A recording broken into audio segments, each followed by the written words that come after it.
అలాగునే వారి క్షేమాన్ని కోరుకోవాలి, అలాగునే వారి దీవెనను మనం కోరుకోవాలి. ఈ సమయంలో మీకు ఇవ్వబడినటువంటి ఫ్లాగ్ చేత పట్టుకుని స్వరం ఎత్తి ప్రార్థించేద్దాం దేశ క్షేమం కొరకు. హల్లెలూయా, హల్లెలూయా, హల్లెలూయా. మా భారతదేశం నీ చేతికి అప్పగిస్తున్నాం ప్రభా.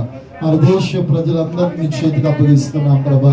మా దేశంలో ఉన్నటువంటి ప్రభా ఆయా సకల జనులను చేతికి అప్పగిస్తా ఉన్నాం ప్రభా. ఆయా ఒకసారి నీ కృపలో జ్ఞాపం తెచ్చుకోండి ప్రభా. ఆయా ఇంచుమించు ప్రభా ఆయా 140 కోట్లకు పైచిలకు ఉన్న మా దేశ ప్రజలందరినీ కూడా ప్రభా ఆయా నీ కృపలో మీరు జ్ఞాపం తెచ్చుకోండి ఆయన. నా ప్రజలందరినీ నీలో ప్రభా ఆయా నీ కృపలో జ్ఞాపం తెచ్చుకోండి ఆయన. అద్భుతమైన పరిపాలన చేయాలి, న్యాయబద్ధమైన పరిపాలన కలిగిన నాయకత్వం మా దేశానికి దయచేయండి, మా దేశ ప్రజలకు దయచేయండి. స్వర్ణమ్మా ఈ స్వరం హల్లెలూయా, హల్లెలూయా. బయట ఉన్న వారికి కూడా హల్లెలూయా.